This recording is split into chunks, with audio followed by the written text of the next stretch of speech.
And that's Yah. There is none beside. And that's Yah. There is only one Yah.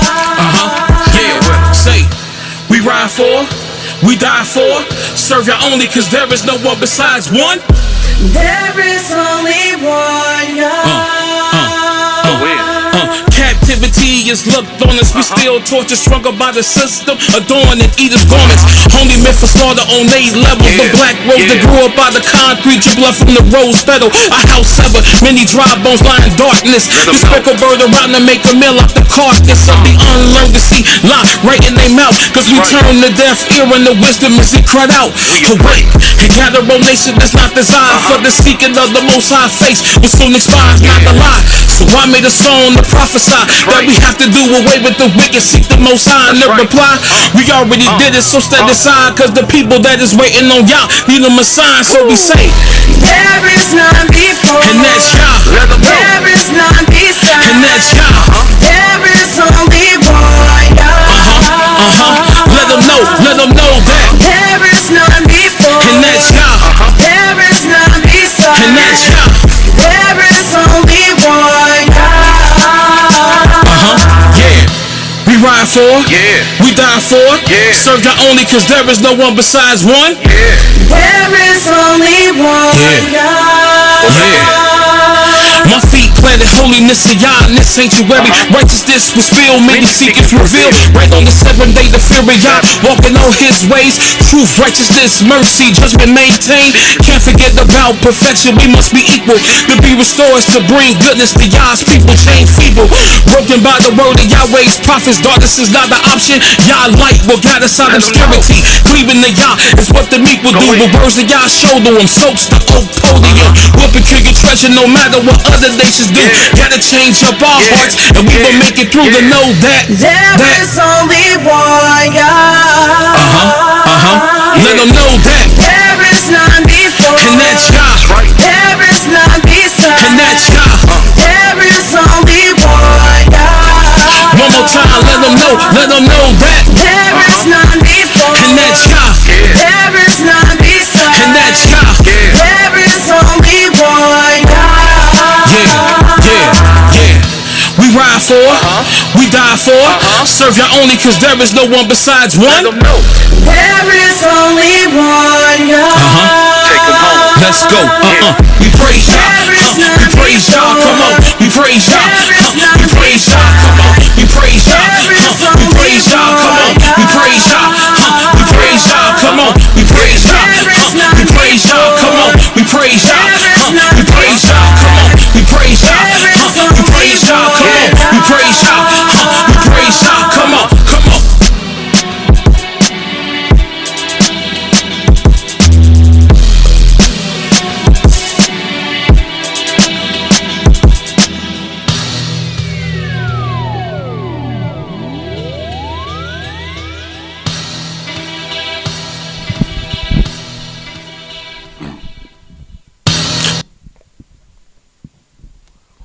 Shalom, shalom, shalom. First and foremost, giving all praise and honor to the Holy One of Israel, to the Creator of the heaven, the earth, the sea, and all that is therein is, by saying hallelujah. Praise the mighty Yah. Yah is righteous, Yah is holy, and let Yahweh be magnified. Once again, the Creator has allowed us to come before you another day, bringing to you his great, holy, and exalted words, even the words of truth.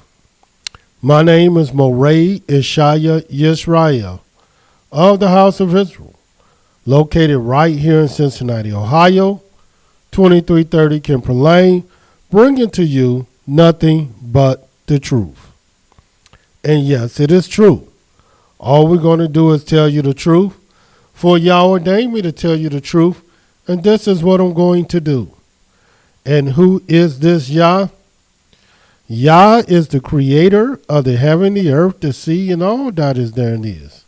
Yah is the Elohim of our fathers, the Elohim of Abraham, Yitzhak, and Yisrael, whom you may know as Abraham, Isaac, and Jacob. Yah is our king. He's our judge. He's our lawgiver. And Yah is our only Savior, and not just of Israel. Yah is the Savior of the world. And I praise the mighty Yah again for allowing us to bring to you his holy and exalted words.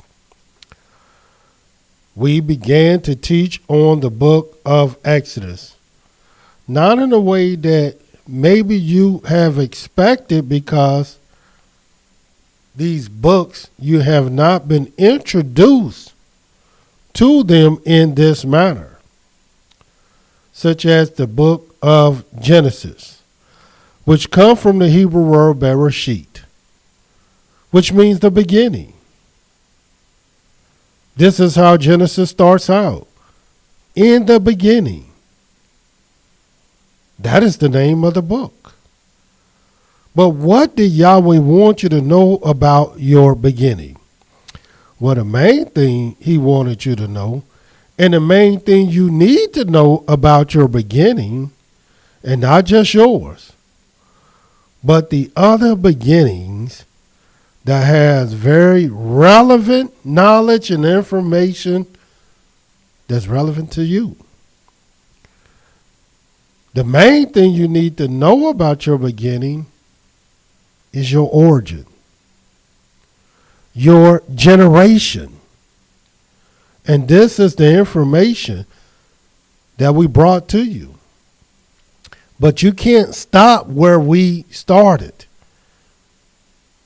and where we ended. You have to take this knowledge all the way through the book so that you might know your generations.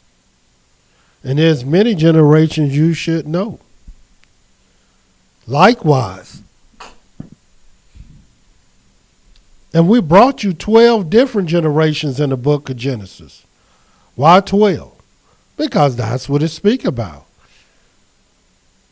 And these generations, made no mistake about it, they all according to the 12 tribes of Israel.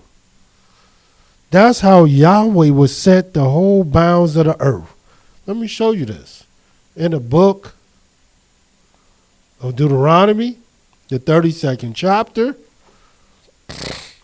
this what the Creator will bring to us. Deuteronomy 32. And this is what it says. 7th verse. Remember the days of old. Consider the years of many generations. Ask your father, and he will show you. Your elders, and they will tell you. When the Most High divided to the nations their inheritance.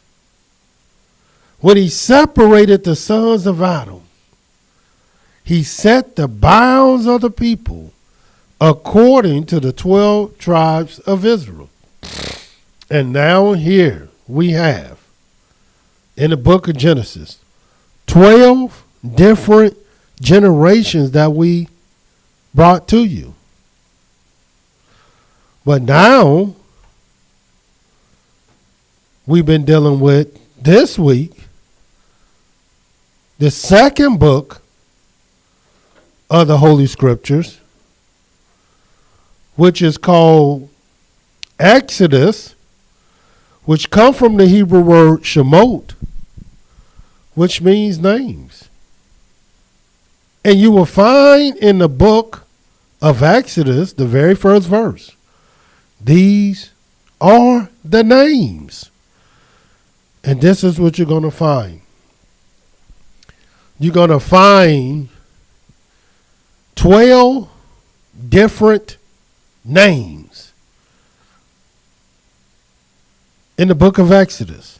We brought you the first names, and we count them as one, but they really two. And that was the names of the midwives in the book of Exodus, the first chapter.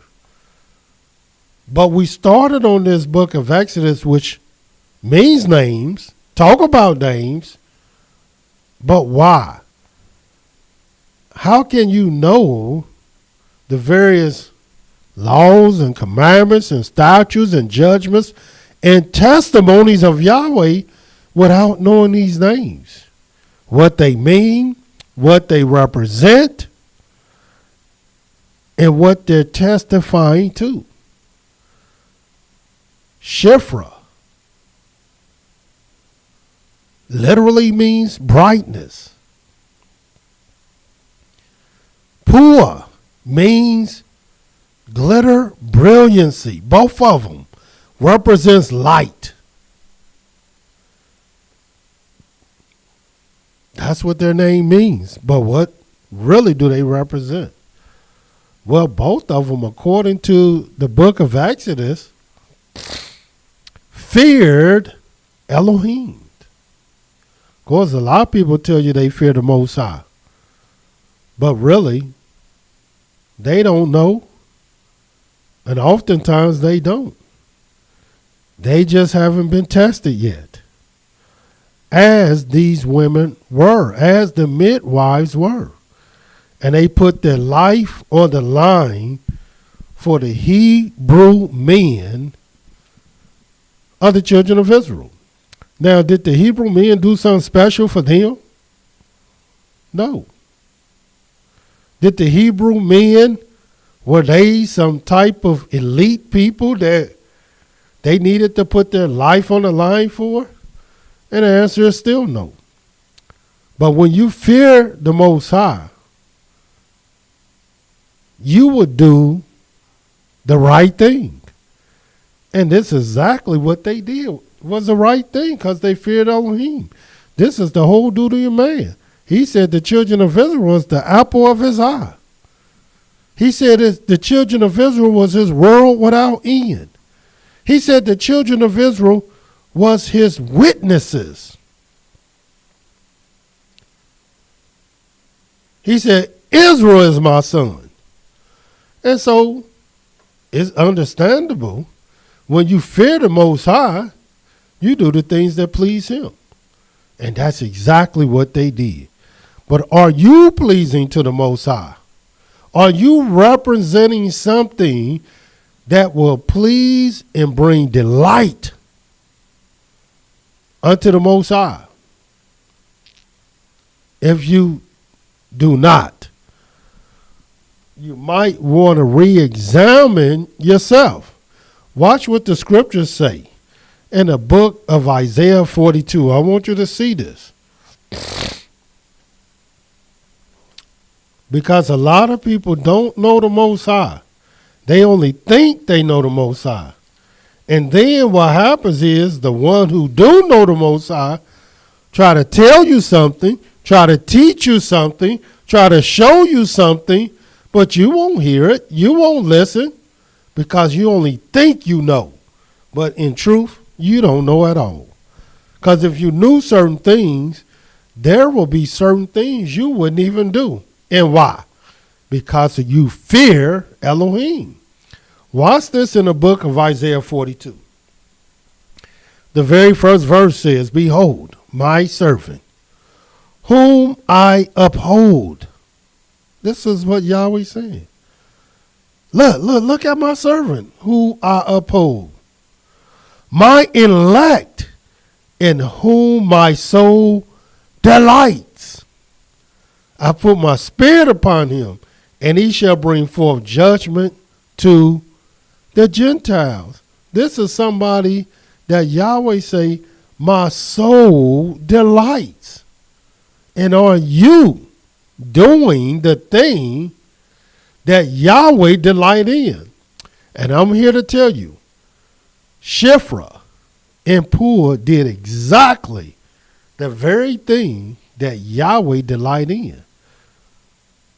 Therefore, they were part of the servants whom Yahweh delights.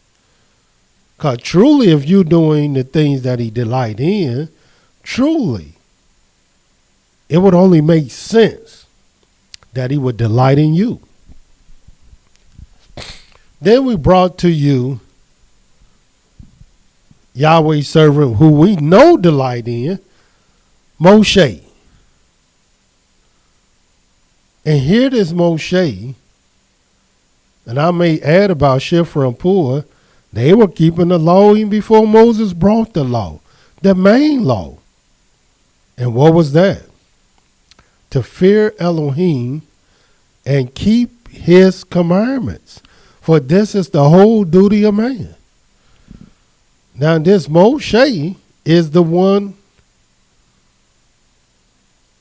who brought the books of the law to the people of Yahweh. To the extent that Yahweh said, remember the law of Moses. Remember his law. Because he the one that was charged.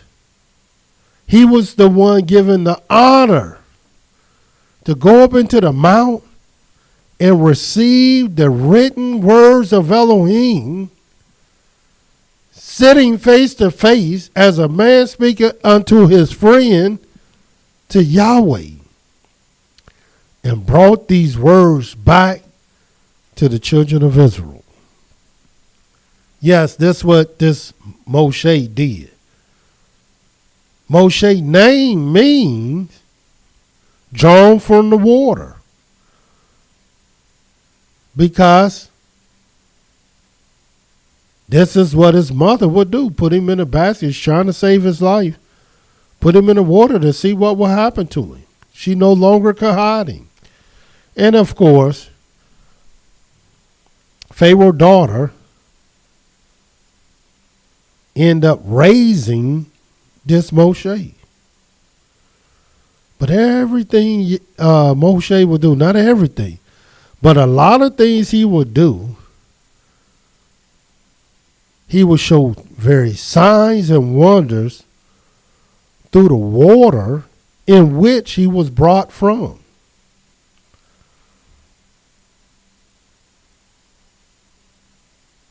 Because there were great miracles in this water. But watch the greatest thing about this water. Here it is. This man whose name means drawn from the water, the people will complain to him over and over again about this same water. Murmur against him, even to kill him. And the people would never learn to stop murmuring, to stop complaining.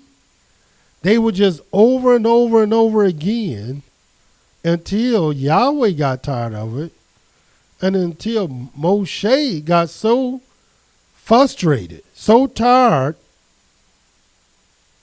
that he himself, the meekest man on the earth, the meekest man in Yahweh's house, the most faithful man in Yahweh's house, he would even sin concerning the very thing his name represent, and it represent water. And one of the signs that Yahweh told him to do, he told him to speak to the rock, that water will gush out of it. And he didn't speak to it. He smote the rock as he did before. Water did gush out. But it was not because Moshe did the right thing.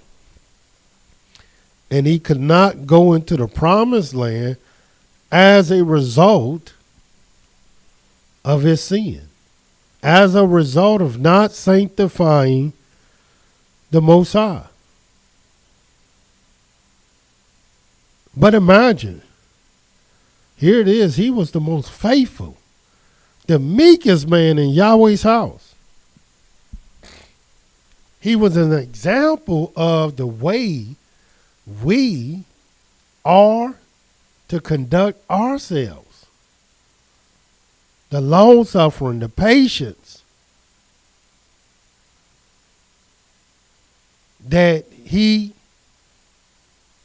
did is what we supposed to have. Watch this in the book of Psalms 119. Psalms 119. Show you this. And we're going to read verse 165. And watch what this is. This is a verse I don't never want you to forget.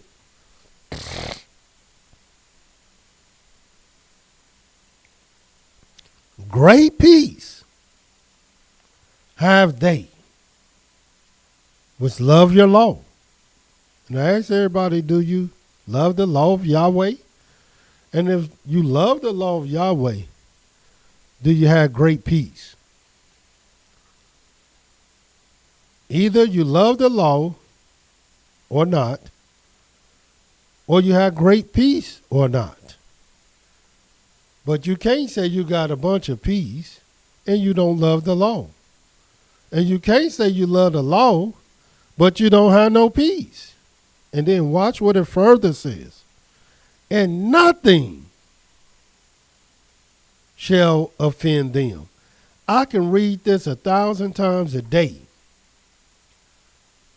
but it won't mean nothing if I don't understand it. In other words, I can just continue to be offended about everything that's said, everything that's done, everything I see, everything I hear, but at the end of the day, all it demonstrates that I'm not like Moshe. Because Moshe did not get offended. Moshe just prayed for the people as they will murmur and as they will try to hurt him. But he knew they were just only hurting themselves. He knew this. The greatest prophet that ever lived. So he was the second one that we would bring to you in the book of names, because that's what Shemot mean names. But the third one we will bring to you in this book of names. And why names? The scripture said to the law and to the testimony, if they speak not according to this word, it is because there is no light in them. So you got to learn these testimonies. How you going to skip over these testimonies when the testimonies is testifying of the laws, commandments, statutes, and judgments of Yahweh? That's what it's doing. Watch this. Just to show you this, because the next two people we will talk about, the third and fourth person, one whose name is Aaron, and the other one, his sister, whose name is Miriam. And yes, they are recorded in the book of names for a reason. And what is the reason? So that they will also, through their name, testify unto you. And what is their testimony? In the book of Exodus, the 4th chapter,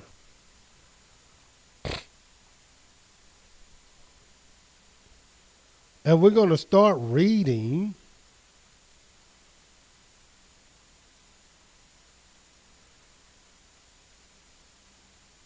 the 10th verse. Watch what this says. And Moshe said unto Yahweh, O Yah, I am not eloquent, neither before nor since you have spoken to your servant, but I am slow of speech and of a slow tongue. And Yahweh said to him, who has made man's mouth? Or who makes the dumb or deaf or the seen or the blind. Nobody can say, I'm blind because of such and such. The only reason you blind is because of Yahweh. If you can't see, it's because of Yahweh. If you are deaf, it's because of Yahweh. And even if you are dumb, it is because of Yahweh. Now therefore go, and I will be with your mouth and teach you what you shall say. And he said, Oh Yahweh, send, I pray you, by the hand of him who you will send. And the anger of Yahweh was kindled against Moshe. And why? Why did Yahweh get angry? I mean, Yahweh is long suffering, of great mercies, abundant mercy. So why did Yahweh anger get kindled against Moshe? He knew Moshe. Well, because Moshe was demonstrating that he didn't believe in Yahweh. He was doing it by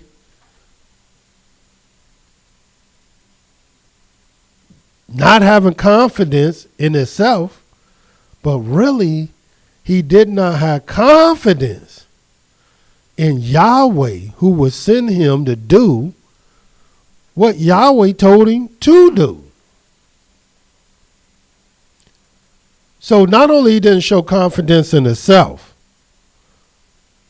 but he wasn't showing confidence in Yahweh. And just be totally frank and honest, Yahweh can't use you if you're not going to believe in him and you're not going to be confident in him. But he knew Moses was the man for the job, because there was no man more meek than Moses. There was no man more faithful than Moses. So he knew he was the man for the job. But he also knew that I need to give him some help. And this is how Yahweh did it. And the anger of Yahweh was kindled against Moshe. And he said, Is not Aaron the Levite your brother? And why Aaron? Why his brother? And why a Levite? Well, Moses was a Levite. And Levites show a different type of spirit in their zeal towards Yahweh. But he said about this Aaron, I know that he can speak well. And also, behold, he comes forth to meet you. And when he sees you, he will be glad in his heart. And what do Aaron mean? Well, the name Aaron is real peculiar name, because most of the books will tell you that his name is unknown.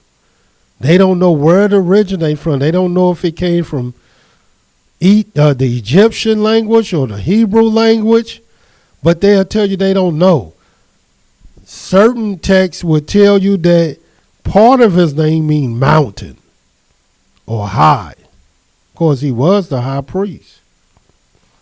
But the fullness of his name, Ahuron, that is the Hebrew pronunciation of Aaron, Ahuron. And the only indication of his name in the scriptures is being the brother of Moses. Thy brother, as you will see and read. And you can read these scriptures all through the book of the law, but the way Yahweh would deal with Aaron is almost exclusively as Moshe's brother. Well, it don't do Esau and Jacob that way. It don't do Cain and Abel that way. It don't do other brothers this way. But with Aaron, it seemed to be his name is just our brother. And speaking of Moses, even though Aaron was older. Watch what it says. 14th verse again. And the anger of Yahweh was kindled against Moshe. And he said, is not Aaron the Levite your brother? And I know he can speak well. And also, behold, he comes forth to meet you. And when he sees you, he will be glad in his heart. This is what it says about this Aaron. His first introduction was the fact that he was well spoken. And of course, as many of you all know, it wasn't Moshe who spoke to Pharaoh. It was Aaron who was saying, thus says Yahweh, let my people go, that they may serve me. And if thou wilt not let them go, and of course, Aaron would tell him the consequences. It was this well-spoken man who was convicted in the things that he spoke. For he spoke well. But not only did he speak well, watch what Yahweh would say about this same Aaron in the book of Exodus, the 7th chapter.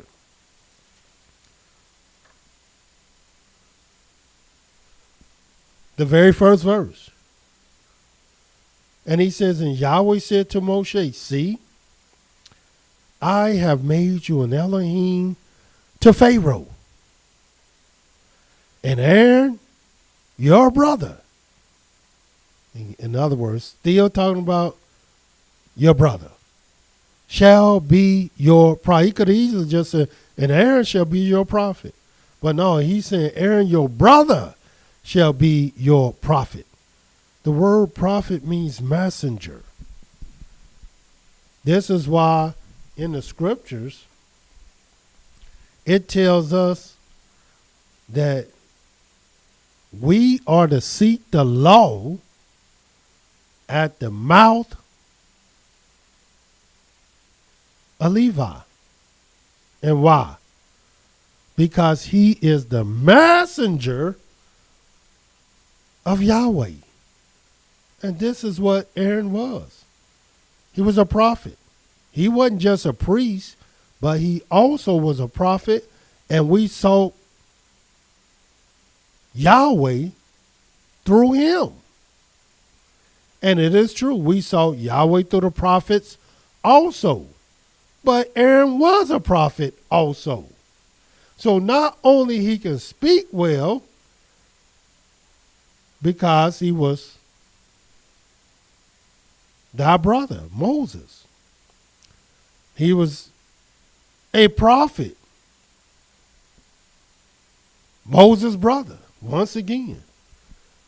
And not only that, in the book of Exodus 28, look what it says.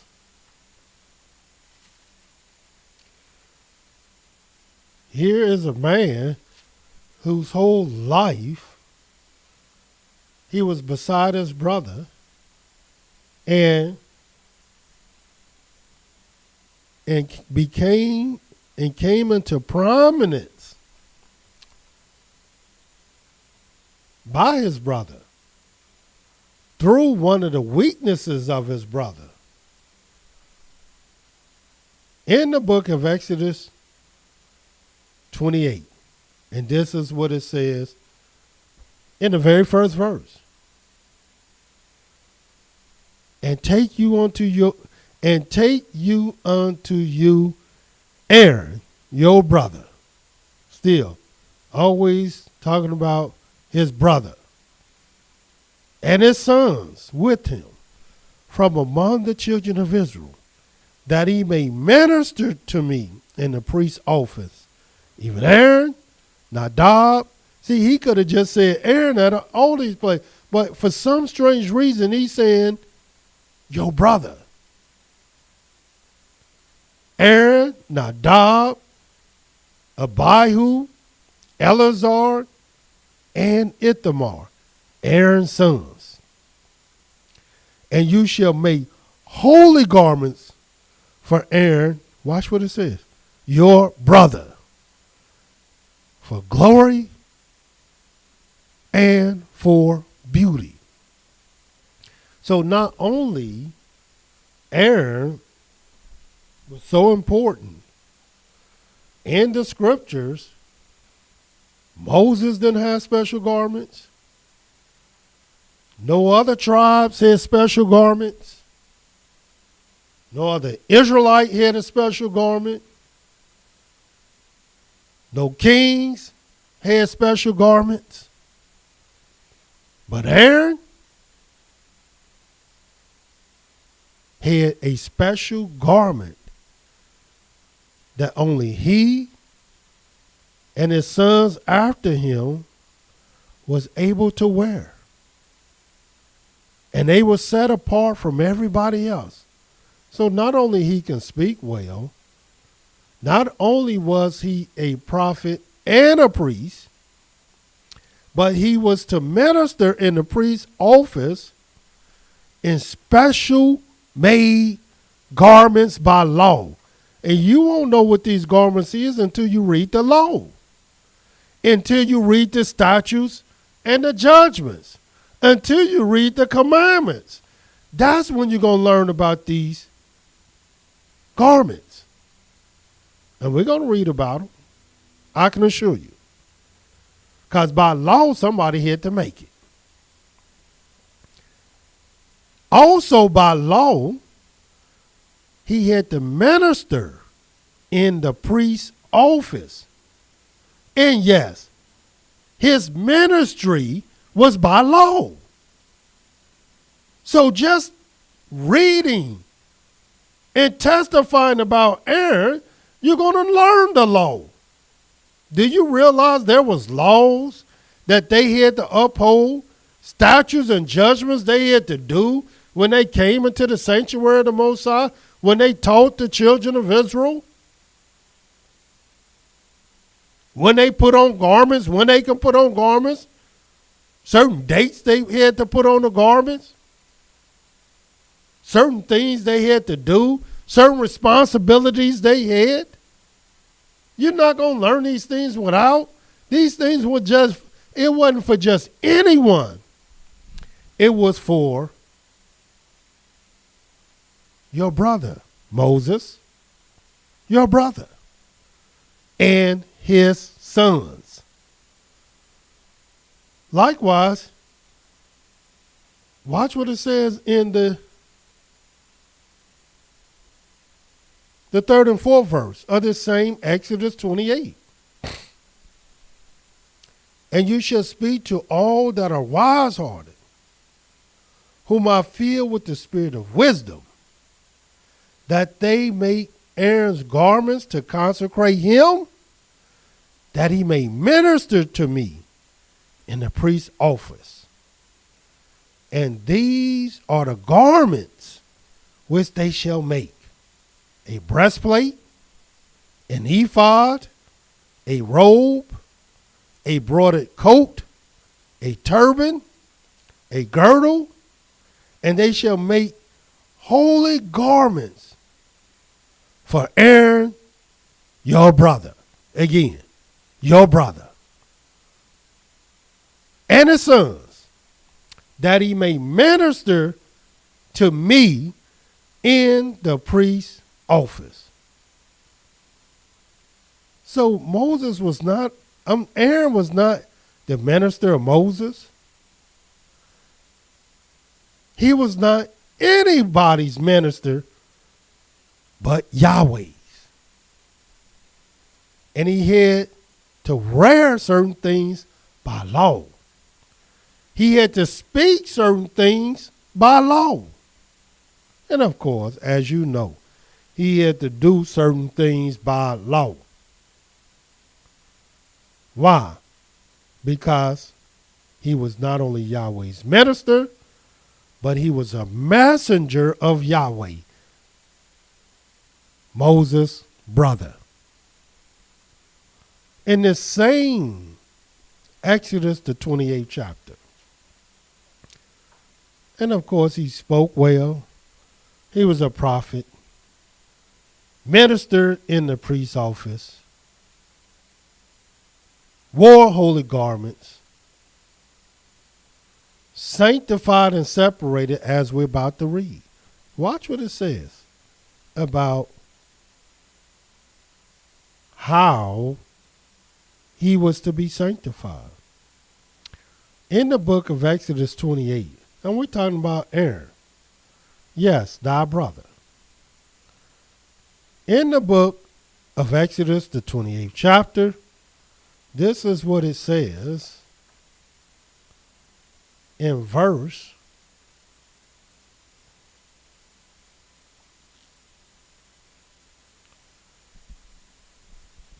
Just talking about all the things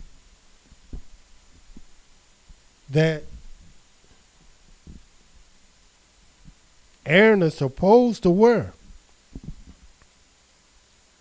It says in the 35th verse, and it shall be upon Aaron to minister, and his sound shall be heard when he goes into the holy place before Yahweh, and when he comes out, that he dies not.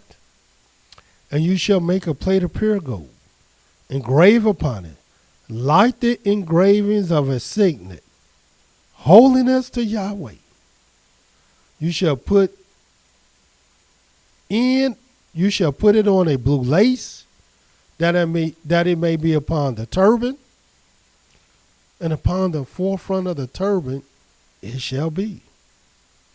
And it shall be upon Aaron's forehead, that Aaron may bear the iniquities of the holy things, which the children of Israel shall hallow in all their holy gifts. And it shall be always upon his forehead, that he may be accepted before Yahweh.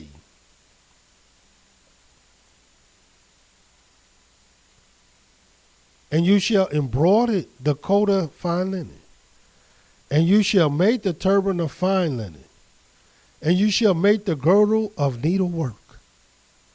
And for Aaron's sons you shall make coats, and you shall make for them girdles and bonnets, shall you make for them, for glory and for beauty. And this is the verse that I wanted you to see.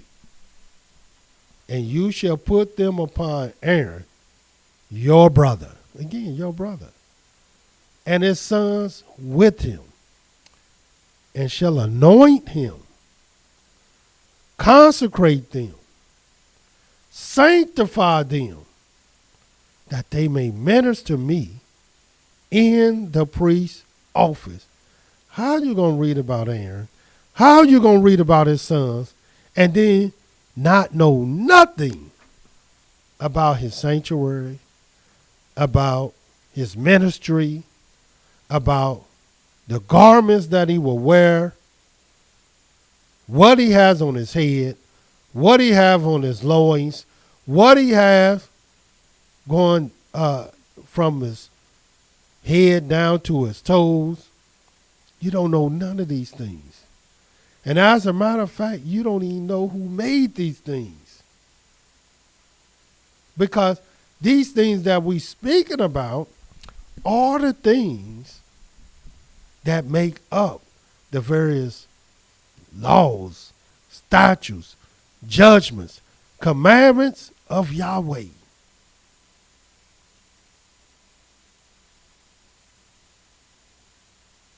So, knowing this Aaron, this Ahuron, thy brother, is essential to knowing the word of Yahweh, to knowing the book of Exodus.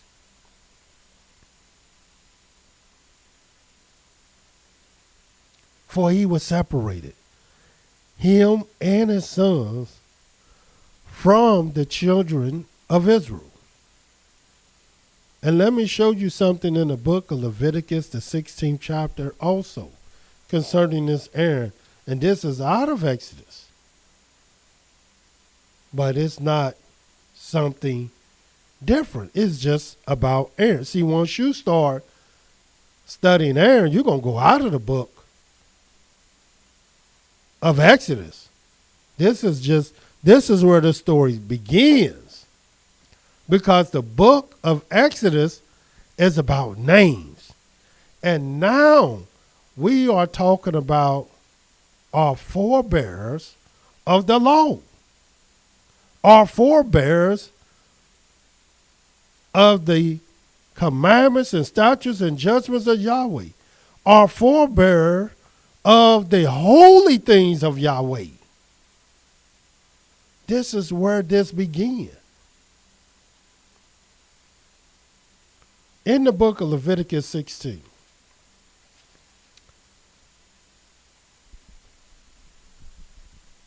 And I'm going to start reading at Leviticus 16, verse 2. And Yahweh said to Moshe, speak to Aaron, your brother. Why does he keep... We already know that Aaron is Moshe's brother. But for some reason, Yahweh would tie Aaron to Moses and Moses to Aaron. And this is how he would speak about this Aaron. That he comes not at all times into the holy place within the veil before the mercy seat, which is upon the ark, that he dies not. For I will appear in the cloud upon the mercy seat.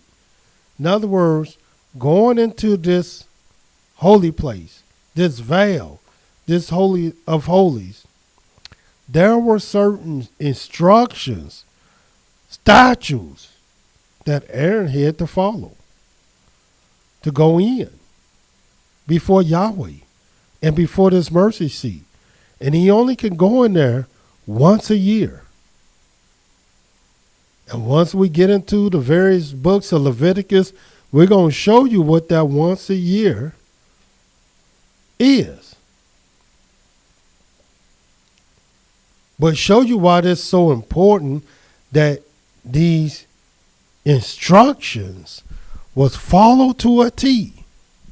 Watch Leviticus, the 16th chapter, the first verse. And Yahweh spoke to Moshe after the death of the two sons of Aaron. And why did his sons die? It's going to tell you why. When they offered before Yahweh and died. In other words, Aaron's sons offer strange fire, strange incense before Yahweh. Something that he had not commanded, something that was not according to the statutes and judgments, commandments, ordinances, and testimonies of Yahweh. And as a result, Yahweh killed them. So that's why it is so vitally important to learn these things, and you will learn these things. All you got to do is study Moshe. One of the names in the book of names that Yahweh wanted us to know about. And then you study his life, the very things he did, all through the 5 books. Of course, his life didn't even begin until the book of names, the book of Exodus. But it will show his impact even on the book of Genesis. But then you get to Aaron, And you will see Aaron's impact on the book of the law. His responsibility, his jobs, his what he was to wear, what he was to do, and how this pertains to you and I. Because these are the testimony. These are the names. This is what the book of Exodus means. It means names. And how you going to study the book of Exodus and you don't know no names? Who knew about Shiphrah and Puah? And how great they were, how they would deliver the men and children. They were deliverers who feared Elohim. But then Yahweh will give us another name of someone else that he wanted us to know about in the book of names, in the book of Shemot. Yahweh just didn't want us to read a story about us leaving Egypt, but you will read about that story if you study these names. Matter of fact, you will know more about the story if you study these names, rather than just reading the book. Because these are the names that are testifying to you the word of Yahweh. The fourth name, we had Puah, Shiphrah and Puah. Then we will have Moshe. Then we will have Aaron. And then the fourth name that Yahweh will show us is this woman prophetess whose name is Miriam. And most people, they know Miriam. They heard of Miriam,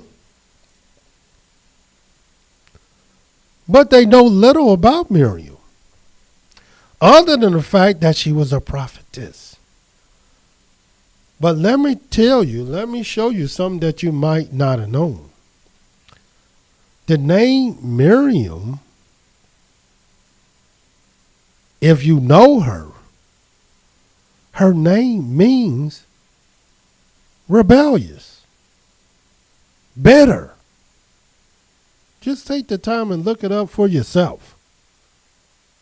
Yeah, she was a prophetess, but her name means rebellious. And why would somebody choose that type of name for their son or daughter? I don't know. But at the end of the day, did she represent what her name means? And I'm here to tell you, sure she did. And let me show you.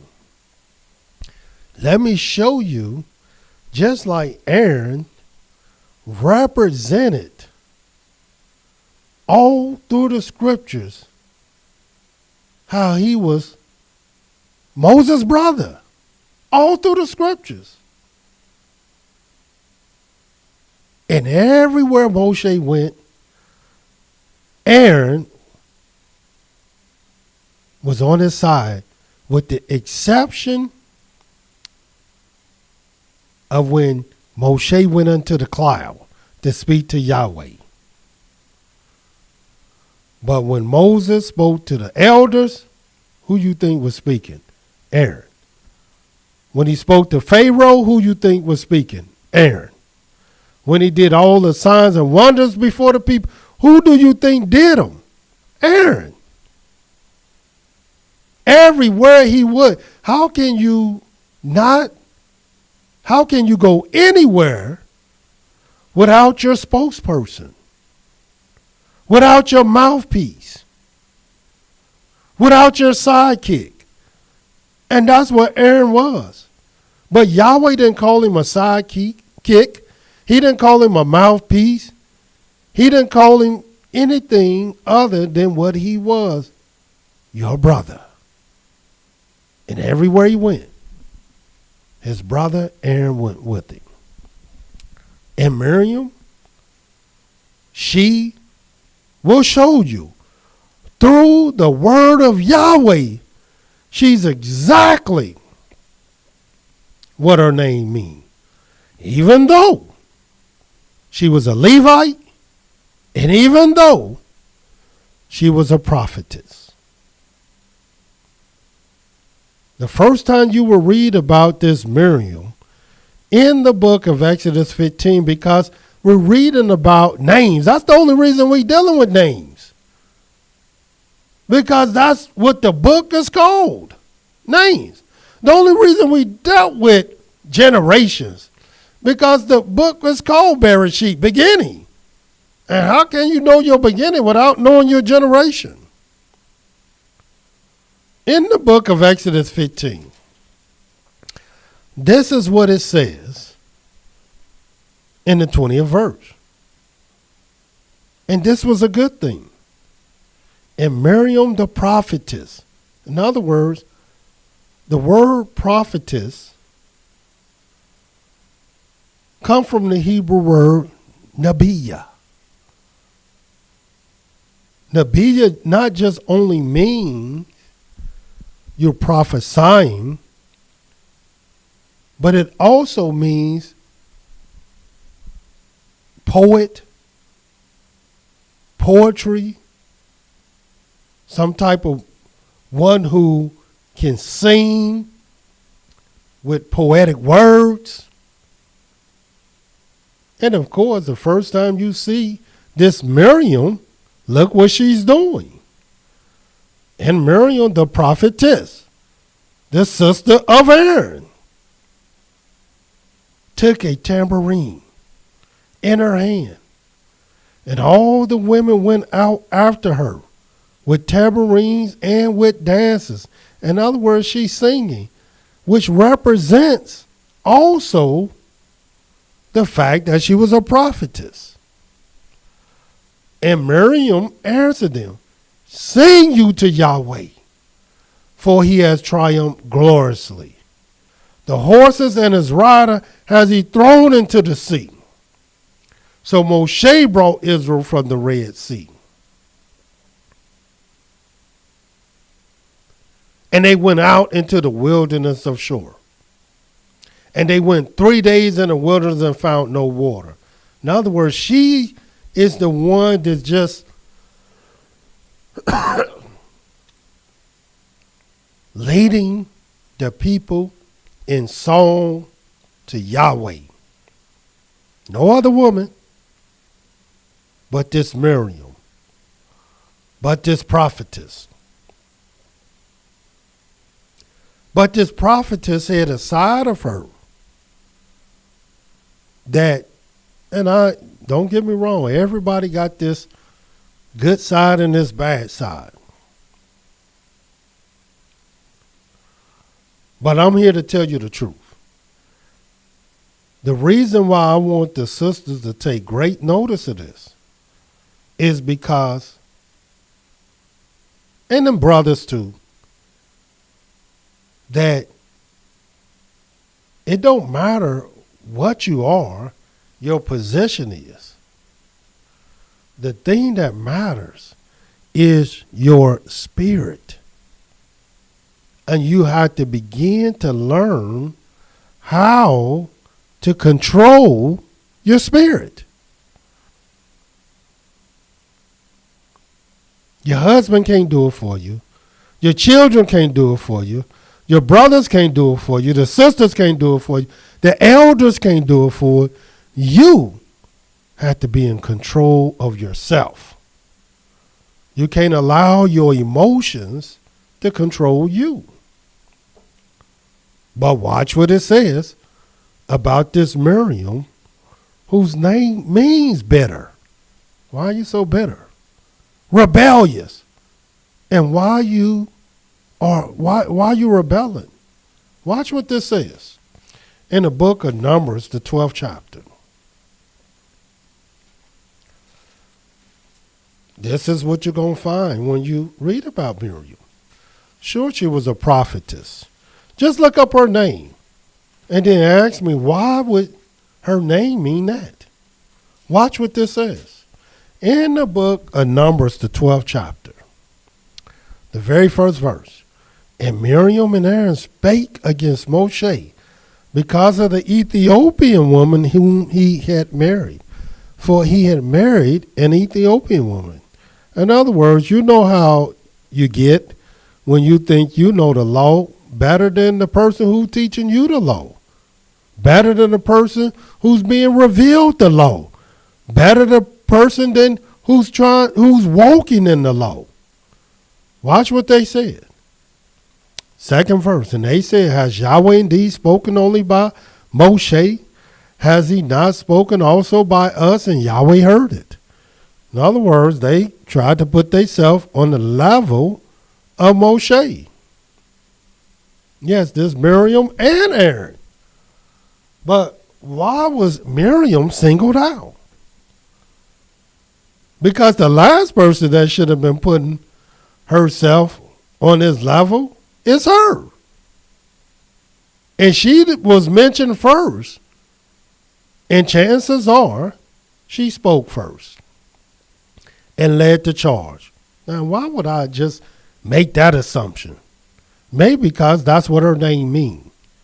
Rebellious and bitter. Watch this. And what do this mean to us? Is this the type of spirit that Yahweh wants us to have? No. He's going to show you how he don't want you to have this type of spirit. Watch what it says. Third verse. Now the man Moshe was very meek above all the men which were upon the face of the earth. And Yahweh spoke suddenly to Moshe and to Aaron and to Miriam, come out, you three, to the tabernacle of the congregation. And they three came out. And Yahweh came down in the pillar of the cloud, stood in the door of the tabernacle, called Aaron and Miriam, and they both came forth. And he said, hear now my words. If there is a prophet among you, I, Yahweh, will make myself known to him in a vision, will speak to him in a dream. My servant Moshe is not so, who is faithful in all my house. With him will I speak mouth to mouth, even apparently, not in dark speeches. And the likeness of Yahweh shall he behold. Why then were you not afraid to speak against my servant Moshe? And the anger of Yahweh was kindled against them. And he departed. And the cloud departed from off the tabernacle. And behold, Miriam, it didn't say Aaron, it said Miriam became leprous, white as snow. And Aaron looked upon Miriam, and behold, she was white. In other words, she was leprous. But why her? Well, if you knew what her name meant, you would understand why her. But most people don't know. They just assume that Yahweh just picking on a woman. Like everybody, so oh, she's just a woman, and so you just picking on the women. Not so. You can try to say that about B. You can try to say that about other men, but you going to say that about Yahweh? And Aaron said to Moshe, alas, my master, he didn't even say it to Yahweh. He said it to Moshe. I beseech you, I beg you, lay not the sin upon us, wherein we have done foolishly, wherein we have sinned. Let her not be as one dead. In other words, that's what happens when you become leprous, white as snow. You like one dead. You ever seen a dead person and how pale they become when the breath begin to leave them, when the blood stops flowing and the heart stops? Watch what it says. Let her not be as one dead, of whom the flesh is half consumed when he comes out of his mother's womb. In other words, even if a black baby came out, you're going to see them looking pale because they was in water, they was inside, they had no light, and they come out pale. And this is how Miriam was described. Moshe cried unto Yahweh, saying, Heal her now, O Elohim, I beseech you. And Yahweh said to Moshe, if her father had but spit in her face. So you know she must have been very insolent, bitter, and rebellious, even as her name states.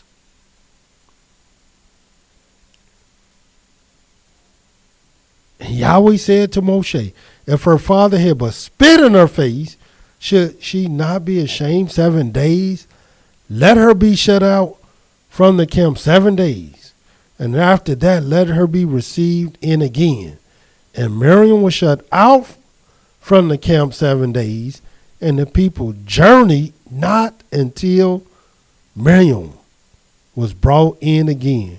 And I can assure you, the only reason why she was brought back in is because she was healed.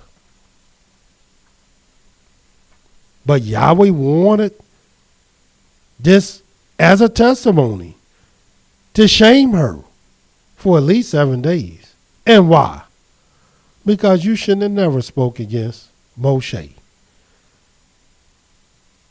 You shouldn't have never rebelled against him. As a matter of fact, you shouldn't rebel against none of Yahweh's servants, nor show your bitterness toward them. Because little do people know, Yahweh said, behold my servant whom I uphold, my elect in whom my soul delights. And we don't know the delights of Yahweh unless we study him and know him. And if you knew how Yahweh feel about some of his servants, why do you think he blesses servants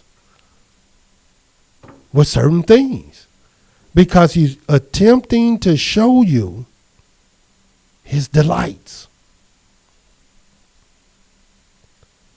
and show you how this thing with Miriam became a law. Watch what it says in the book of Deuteronomy 24.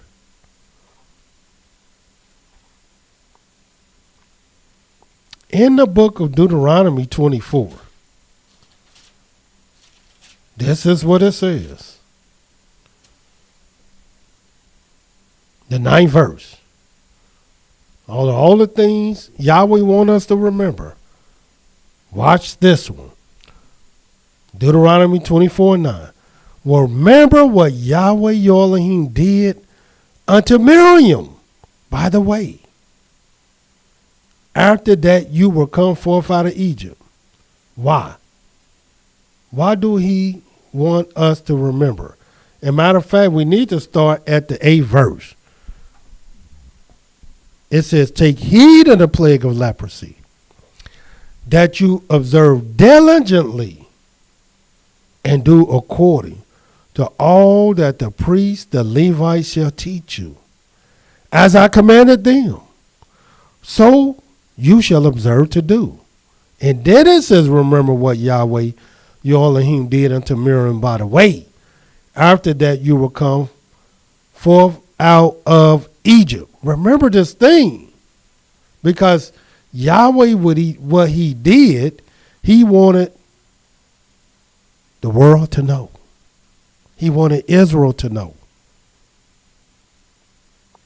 That's what will happen when you become rebellious. Or this is one of the things that could happen when you become rebellious. And she was a testimony for that. And of course, in the book of Numbers, the 20th chapter, the very first verse, speaking of Miriam, it says, Then came the children of Israel, even the whole congregation, into the desert of Zin in the first month, and the people stayed in Kadesh. And Miriam died there and was buried there. And if you read about this place called Kadesh, where the children of Israel journeyed, this place was not far off from the various places that the children of Israel will come before they went into the land. And we're going to read about this place once again. So I don't want you to forget this place that she died and where she was buried. But with that said, she still was a Levite. She still was a prophetess. In the last scripture that I want you to see is Numbers 26.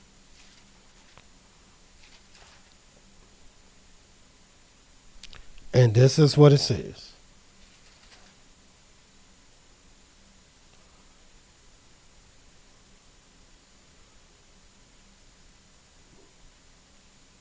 '59th verse. And the name of Aaron's wife was Jochebed, the daughter of Levi, whom her mother bore to Levi in Egypt. And she bore to Aaron, Moses, and Miriam, their sister. And these the only three children they had. And all three children were prophets, all of them. A family of prophets and priests. Aaron and Miriam. This is who we would read about in this book of Exodus, the book of names. Shiphrah and Puah, 1. Moshe, 2. Aaron, 3. And Miriam, number 4. And we will bring 3 other names to you on the Shabbat day. So until tomorrow, Yahweh love you. And so do I. Shalom.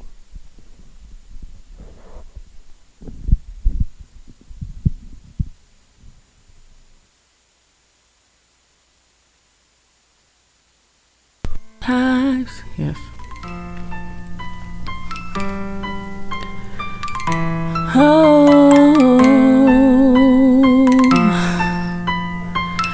Fourth Tribe Entertainment. It's gonna be a new day. It's gonna be a new way. You must think that you're our king. Yehuda Dean, Fourth Tribe ENT. It's gonna be a new day. It's the beginning of a new way. You could never be our king. Yehuda Dean, rep Yah with me. It's a dollar for 100 years. 400 years since we shed our first tears. 400 years since my ancestors slain. 400 years since we all knew his name. 400 in this land, Babylon, the bases of many kings. Yah's name is gone. We are the mighty Yehuda Dean. Lions of Yah, praise Yah with me. The righteous, Yah, the holy, Yah, the creator, Yah, the only, Yah, the righteous, Yah, the holy, Yah, the creator, Yah, the only, Yah. He is our king, our savior, and our judge, Yehuda Dean. Yahweh is righteous. He is our king, our savior, and our judge, Yehuda Dean. Yahweh is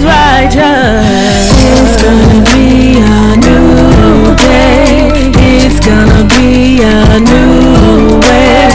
You must think that you're our king. Yehuda for tribe ENT. It's gonna be a new day. It's the beginning of a new way. You could never be our king. Yehuda, rap Yah with me. It's about 400 years, 400 years since you stole our names. 400 years since Willie Lynch made the slaves. 400 years and we still remain. 400 years of living with Cain. 400 years and we still a slave. Slaving on the job, slaving on the block, slaving in the jail and in our hearts. We are the mighty Yehuda. Lions of Yah, praise Yah with me, the righteous, Yah, the holy, Yah, the creator, Yah, the only, Yah, the righteous, Yah, the holy, Yah, the creator, Yah, the only. Yah. He is our king, our savior, and our judge. Yehuda, Yahweh is righteous. It's gonna be a new day. It's gonna be a new way. You must think that you're our king. Yehuda, for tribe ENT. It's gonna be a new day. It's the beginning of a new way. You can never be our king. Yehuda, rap Yah with me.